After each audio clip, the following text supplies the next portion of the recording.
ಈಗಾಗಲೇ ತಿಳಿದಿದೆ. ನಮ್ಮ ಲೀಗಲ್ ಸರ್ವಿಸಸ್ ಅಥಾರಿಟಿ ವತಿಯಿಂದ ರಾಷ್ಟ್ರ ಮಟ್ಟ ಇರ್ಬೋದು, ರಾಜ್ಯ ಮಟ್ಟ ಇರ್ಬೋದು, ಜಿಲ್ಲಾ ಮಟ್ಟ ಇರ್ಬೋದು, ತಾಲೂಕು ಮಟ್ಟ ಇರ್ಬೋದು, ನಾವು ಪ್ರತಿ 3 ತಿಂಗಳಿಗೊಮ್ಮೆ ಲೋಕ ಅದಾಲತ್, ರಾಷ್ಟ್ರೀಯ ಲೋಕ ಅದಾಲತ್ ನಡೀತಾ ಬಂದಿದೆ. ಅದೇ ಪ್ರಕಾರನೇ ಈ ಸಾರಿ ಕೂಡ ಜುಲೈ ತಿಂಗಳ 11ನೇ ತಾರೀಕು ಲೋಕ ಅದಾಲತ್, ರಾಷ್ಟ್ರೀಯ ಲೋಕ ಅದಾಲತ್ ನಡೀತಾ ಇದೆ. ಕಾಂಪೌಂಡಬಲ್ ಕೇಸಸ್ಗಳಿರ್ಬೋದು ಮತ್ತು ವ್ಯಾಜ್ಯಪೂರ್ವ ಪ್ರಕರಣಗಳನ್ನು ಸಹ ನಾವು ತೆಗೆದುಕೊಂಡು ಅವುಗಳಲ್ಲಿ ಸಂಧಾನಕ್ಕೆ ಹಿಂದಿನಿಂದಲೇ ಪ್ರಕ್ರಿಯೆಯನ್ನು ಪ್ರಾರಂಭ ಮಾಡಿ ಅವುಗಳನ್ನು ರಾಜಿ ಮೂಲಕ ಮುಗಿಸುವಂತಹ ಒಂದು ಕಾರ್ಯವನ್ನು ಮಾಡ್ತಾಯಿದ್ದೀವಿ. ಅದೇ ರೀತಿಯಾಗಿ 18/7/2026ರಂದು ವಿಶೇಷ ಲೋಕ ಅದಾಲತ್ NI ಆ್ಯಕ್ಟ್ ಕೇಸ್ಗಳಿಗೆ ಸಂಬಂಧಪಟ್ಟಂತೆ ವಿಶೇಷ ಲೋಕ ಅದಾಲತನ್ನು ಸಹ ಮಾಡ್ತಾಯಿದ್ದೀವಿ. ಅದರಲ್ಲಿ ನಾವು ಹೆಚ್ಚಿನ ಪ್ರಮಾಣದಲ್ಲಿ ಈಗಿನಿಂದಲೇ NI ಆ್ಯಕ್ಟ್ ಅಂದರೆ ಚೆಕ್ ಬೌನ್ಸ್ ಪ್ರಕರಣಗಳೇನಿರ್ತಾವೋ ಅವುಗಳನ್ನು ಗುರುತಿಸಿ ಅವುಗಳಲ್ಲಿ ಆರೋಪಿತರು ಮತ್ತು ಯಾರು ಕಂಪ್ಲೇಂಟ್ ಇರ್ತಾರೋ ಅವರನ್ನು ಕರೆಸಿ ಅವರಿಬ್ಬರಲ್ಲಿಯೂ ಕೂಡ ಸಂಧಾನವನ್ನು ಮಾಡಿಸಿ ಅಂತಹ ಪ್ರಕರಣಗಳನ್ನು ಮುಗಿಸುವಂಥ ಕೆಲಸವನ್ನು ಮಾಡ್ತಾಯಿದ್ದೀವಿ. ಈ ನಿಟ್ಟಿನಲ್ಲಿ ನಾವು ಈಗಾಗಲೇ ನಮ್ಮ ಜಿಲ್ಲೆಯ ಎಲ್ಲ ನ್ಯಾಯಾಧೀಶರೊಂದಿಗೆ ಹಲವಾರು ಮೀಟಿಂಗ್ಗಳನ್ನು ಮಾಡಿದ್ದೇವೆ. ಅದೇ ರೀತಿ ವಕೀಲರ ಸಂಘದ ಅಧ್ಯಕ್ಷರು ಮತ್ತು ಅವರ ಸದಸ್ಯರುಗಳು ಕೂಡ ಇದರ ಬಗ್ಗೆ ತಿಳಿಸಿದ್ದೇವೆ. ಮತ್ತು ವಿವಿಧ ಅಧಿಕಾರಿಗಳು ಅಂದರೆ ವ್ಯಾಜ್ಯಪೂರ್ಣ ಪ್ರಕರಣಗಳಲ್ಲಿ ನಮ್ಮಲ್ಲಿ ಟೆಸ್ಕಾಮ್ ಇರ್ಬೋದು ಮತ್ತು BSN ಇರ್ಬೋದು, ಈ ರೀತಿ ಹಲವಾರು ಸಂಸ್ಥೆಗಳೊಂದಿಗೆ ಮೀಟಿಂಗ್ ಮಾಡಿದ್ದೇವೆ. ಮತ್ತು ನಮಗೆ ಅತಿ ಹೆಚ್ಚು ಒಂದು ಸ್ಕೋಪ್ ಇರುವಂತಹ ಬ್ಯಾಂಕ್ ಅಧಿಕಾರಿಗಳೊಂದಿಗೆ, ಅಂದರೆ ಬ್ಯಾಂಕಿನ ಪ್ರಕರಣಗಳು ಕೂಡ ಸಾಕಷ್ಟಿದ್ದಾವೆ. ಅಂತಹ ಪ್ರಕರಣಗಳಲ್ಲಿ ರಾಜಿ ಮಾಡಿಸೋಕ್ಕೋಸ್ಕರವಾಗಿ ನ್ಯಾಯಾಲಯದಲ್ಲಿ ಇರ್ತಕ್ಕಂಥ ಪ್ರಕರಣಗಳನ್ನು ಮುಗಿಸಲಿಕ್ಕೆ ಮತ್ತು ಈಗ ಬ್ಯಾಂಕಿನಲ್ಲಿ ರಿಕವರಿ ಇರತಕ್ಕಂತಹ ಕೆಲವು ಪ್ರಕರಣಗಳು ಯಾವ ನ್ಯಾಯಾಲಯಕ್ಕೆ ಬರ್ಬೋದಾಗಿರುತ್ತವೋ ಅಂತಹ ಪ್ರಕರಣಗಳಲ್ಲಿ ಈಗಲೇ ಅವರು ಯಾರು ಸಾಲಗಾರರು ಇರ್ತಾರೋ ಅವರಿಗೆ ನೋಟಿಸ್ ಕೊಟ್ಟು ಅವರನ್ನು PLCಯಲ್ಲಿ ಇಲ್ಲಿ ಅವರನ್ನು ಕರೆಸಿ ಅವರ ಜೊತೆಗೆ ಮಾತುಕತೆ ಮಾಡಿ ಅಂಥ ಪ್ರಕರಣಗಳನ್ನು ಕೂಡ ನಾವು ಇಲ್ಲಿ ತಗೊಳ್ತಾ ಇದ್ದೀವಿ. ಈ ರೀತಿ ಹಲವಾರು ಜನರೊಂದಿಗೆ ನಾವು ಸಂಪರ್ಕ ಮಾಡಿದ್ದೇವೆ ಮತ್ತು ಅವ್ರ ಜೊತೆ ಈಗಾಗಲೇ ಮೀಟಿಂಗ್ ಮಾಡಿದ್ದೇವೆ. ಇನ್ನು ಈ ಬಾರಿಯ ಒಂದು ಲೋಕ ಅದಾಲತ್ನಲ್ಲಿ ಅಂದರೆ ದಿನಾಂಕ 11/7/2026 ನಡೆಯುವಂಥ ಲೋಕ ಅದಾಲತ್ನಲ್ಲಿ ಟ್ರಾಫಿಕ್ ಚಲನ ಕೇಸಸ್ ಏನಿದಾವೆ ಅವುಗಳಲ್ಲಿ 50% ರಿಯಾಯಿತಿಯನ್ನು ನಮ್ಮ ಸರ್ಕಾರವು ಕೊಟ್ಟಿದ್ದಾರೆ. ಅದರ ಒಂದು ದಿನಾಂಕ 26/6/2026ರಿಂದ 10/7/2026 ಒಳಗಾಗಿ ಆ ಒಂದು ದಂಡವನ್ನು ಯಾವ ಪ್ರಕರಣಗಳು 1991ರಿಂದ 22ರವರೆಗೆ ಪೆಂಡಿಂಗ್ ಇದ್ದಾವೋ ಅಂತಹ ಪ್ರಕರಣಗಳಲ್ಲಿ ಅವರು ದಂಡವನ್ನು ಪಾವತಿ ಮಾಡಬೇಕಾದ 50% ದಂಡವನ್ನು ಪಾವತಿಸಿದ್ರು ಕೂಡ ಆ ಒಂದು ಕೇಸ್ ಕ್ಲೋಸ್ ಆಗುತ್ತೆ. ಅಂತಹ ಒಂದು ವಿಚಾರವನ್ನು ತಾವೆಲ್ಲರೂ ಕೂಡ ಜನರಿಗೆ ತಿಳಿಸಬೇಕು. ಇದರ ಬಗ್ಗೆ ಅವೇರ್ನೆಸ್ ಇದ್ದರೆ ಅದರಲ್ಲೂ ಕೂಡ ಹಲವಾರು ಪ್ರಕರಣಗಳನ್ನು ಮುಗಿಬೋದು ಮತ್ತು ಅದರಿಂದ ಜನರಿಗೂ ಕೂಡ ಸಹಾಯವಾಗುತ್ತೆ. ಈ ನಿಟ್ಟಿನಲ್ಲಿ ತಾವೆಲ್ಲರೂ ಕೂಡ ಹೆಚ್ಚಿನ ಪ್ರಚಾರವನ್ನು ಕೈಗೊಂಡು ಈ ಒಂದು ಲೋಕ ಅದಾಲತ್, 2 ಲೋಕ ಅದಾಲತ್ ಕೂಡ ಒಂದು ಯಶಸ್ವಿಗೊಳಿಸಲಿಕ್ಕೆ ತಾಮೆಲ್ಲರ ಸಹಕಾರವನ್ನು ಕೂಡ ಈ ಸಂದರ್ಭದಲ್ಲಿ ನಾನು ಕೇಳ್ತಾ ಇದ್ದೀನಿ. ಇದರ ಬಗ್ಗೆ ಸಾಹೇಬರು ಒಂದೆರಡು ಮಾತುಗಳನ್ನು ಆಡಬೇಕಿದ್ದಾರೆ. ಈಗಾಗಲೇ ತಿಳಿದಿದೆ.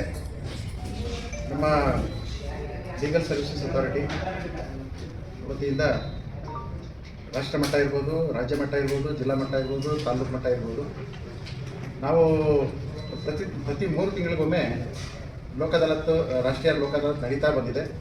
ಅದೇ ಪ್ರಕಾರನೇ ಈ ಸಾರಿ ಕೂಡ ಜುಲೈ ತಿಂಗಳ 11ನೇ ತಾರೀಕು ಲೋಕ ಅದಾಲತ್, ರಾಷ್ಟ್ರೀಯ ಲೋಕ ಅದಾಲತ್ ನಡೀತಾ ಇದೆ.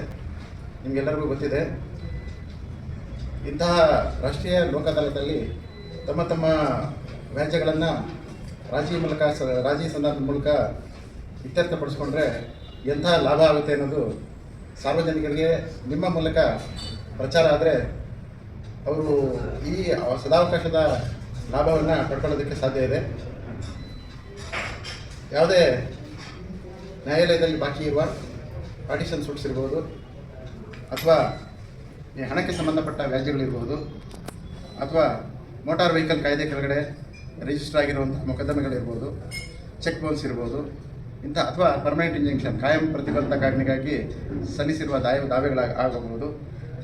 ಇವುಗಳನ್ನು ರಾಜಿ ಸಂಧಾನ ಮೂಲಕ ಇತ್ಯರ್ಥಪಡಿಸೋದಕ್ಕೆ ನಾವೆಲ್ಲ ಪ್ರಯತ್ನ ಮಾಡ್ತೀವಿ. ನಮ್ಮೆಲ್ಲರ ಪ್ರಯತ್ನಕ್ಕೆ ಮುಖ್ಯವಾಗಿ ನೀವೆಲ್ಲ ಸೇರಿಕೊಂಡು ಪ್ರಚಾರ ಮಾಡಿದರೆ ಖಂಡಿತವಾಗಲೂ ಇಂಥ ಕಾರ್ಯಕ್ರಮಗಳು ಯಶಸ್ವಿ ಆಗ್ತವೆ. ನಮ್ಮ ಮೆಂಬರ್ ಸೆಕ್ರೆಟರಿ ಅವರು ಹೇಳಿದಂಗೆ ಈ ಬಾರಿ ವಿಶೇಷವಾಗಿ ನೆಗೋಷಿಯಬಲ್ ಇನ್ಸ್ಟ್ರೂಮೆಂಟ್ಸ್ ಆ್ಯಕ್ಟ್ ಅಂದರೆ ಚೆಕ್ ಬೌನ್ಸ್ ಪ್ರಕರಣಗಳಿಗೆ ಸಂಬಂಧಪಟ್ಟಂತೆ ರಾಷ್ಟ್ರೀಯ ಲೋಕ ಅದಾಲತ್ ಅಲ್ಲದೆ ವಿಶೇಷವಾದ ಲೋಕ ಅದಾಲತನ್ನು ಸಹ ನಾವು ಹಮ್ಮಿಕೊಂಡಿದ್ದೀವಿ. ಈ NI ಆ್ಯಕ್ಟ್ ಪ್ರಕರಣಗಳಲ್ಲಿ ನಿಮಗೆಲ್ಲರಿಗೂ ಗೊತ್ತಿದೆ, ಯಾವುದೋ ಕಷ್ಟಕಾಲ ಬಂದಾಗ ಸಹಾಯ ತಗೊಂಡಿರ್ತಾರೆ, ಒಂದು ಚೆಕ್ ಕೊಟ್ಟಿರ್ತಾರೆ. ಆ ಚೆಕ್ ಕೊಟ್ಟು ನಂತರದಲ್ಲಿ ಹಣವನ್ನು ಪಾವತಿ ಮಾಡೋಕ್ಕಾಗದೆ ಪ್ರಕರಣ ಚೆಕ್ ಬೌನ್ಸ್ ಆದ ನಂತರ ಪ್ರಕರಣ ನ್ಯಾಯಾಲಯಕ್ಕೆ ಬಂದು ಇಬ್ಬರಿಗೂ ಸಮಯ ಅಷ್ಟೇ ಅಲ್ಲ ಮತ್ತು ಹಣದ ಏನು ಖರ್ಚು ಕೂಡ ತುಂಬ ಹೆಚ್ಚಾಗಿ ಆಗಿರ್ತದೆ. ಇಂತಹ ಪ್ರಕರಣಗಳು ನಿಮಗೆಲ್ಲರಿಗೂ ಗೊತ್ತಿದೆ. ನ್ಯಾಯಾಲಯದ ಮೂಲಕ ಅವ್ರು ರಾಜಿ ಸಂಧಾನ ಮಾಡಿಕೊಂಡ್ರೆ ಭಾಳ ಅವ್ರಿಗೆ ಉಪಯೋಗ ಇದೆ. ಇನ್ನೊಂದು ತಾವೆಲ್ಲ ಪ್ರಚಾರ ಮಾಡೋದೊಂದೇ, ಒಂದು ವೇಳೆ ಕೆಳಗಿನ ನ್ಯಾಯಾಲಯದಲ್ಲಿ NIA ಪ್ರಕರಣಗಳಲ್ಲಿ ಶಿಕ್ಷೆ ಆಗಿದ್ದರೂ ಸಹಿತ, ಅಪೀಲ್ ಹಾಕಿದರೂ ಸಹಿತ, ಡಿಸ್ಟ್ರಿಕ್ಟ್ ಕೋರ್ಟಲ್ಲಿ ಅಪೀಲ್ ಹಾಕಿದರೂ ಸಹಿತ, ಅಥವಾ ಡಿಸ್ಟ್ರಿಕ್ಟ್ ಕೋರ್ಟಿಂದ ಮತ್ತೆ ಮಾನ್ಯ ಉಚ್ಚ ನ್ಯಾಯಾಲಯ ಅಥವಾ ಸರ್ವೋಚ್ಚ ನ್ಯಾಯಾಲಯದಲ್ಲಿ ಅಪೀಲ್ ಹಾಕಿದರೂ ಸಹಿತ ಅಂತಹ ಪ್ರಕರಣಗಳನ್ನು ಕೂಡ ನಾವು ನ್ಯಾಯಾಲಯಕ್ಕೆ ಬಂದರೆ ರಾಜಿ ಮೂಲಕ ಅದನ್ನು ಕೊನೆಗೊಳಿಸ್ಬೋದು. ಹಿಂದೆ ಎಲ್ಲ ನಾವು ಪತ್ರಿಕಾಗೋಷ್ಠಿ ಕರೆದು ಮತ್ತು ಒಮ್ಮೆ ತಮಗೆಲ್ಲರಿಗೂ ಮಾಹಿತಿ ಕೊಟ್ಟಿದ್ವಿ. ಮಾನ್ಯ ಸರ್ವೋಚ್ಚ ನ್ಯಾಯಾಲಯದವರು ಕೂಡ ಸಮಾಧಾನ ಸಮಾರೋಹ ಅಂತ ಹೇಳ್ಬಿಟ್ಟು ಒಂದು ವಿಶೇಷವಾದ ಲೋಕ ಅದಾಲತನ್ನು ಆಗಸ್ಟ್ ತಿಂಗಳಲ್ಲಿ ಹಮ್ಮಿಕೊಂಡಿದ್ದಾರೆ.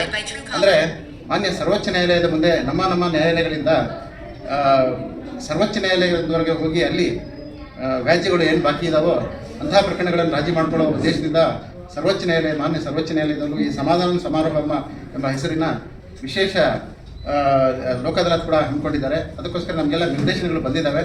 ನಮ್ಮ ವ್ಯಾಪ್ತಿಯಲ್ಲಿ ಸುಪ್ರೀಂ ಕೋರ್ಟ್ ನಲ್ಲಿ ಬಾಕಿ ಇರುವ ಪ್ರಕರಣಗಳನ್ನು ನಾವು ಕಕ್ಷಿದಾರರನ್ನ ಕರೆಸಿ ಆದಷ್ಟು ಮಟ್ಟಿಗೆ ಅವರಿಗೆ ಮನವರಿಕೆ ಮಾಡಿ ರಾಜಿ ಸಂಧಾನದ ಮೂಲಕ ಬಗೆಹರಿಸ್ಕೊಳ್ಳೋದಕ್ಕೆ ಅವ್ರಿಗೆ ನಾವು ಪ್ರೋತ್ಸಾಹ ಕೊಡ್ತಾ ಇದ್ದೀವಿ.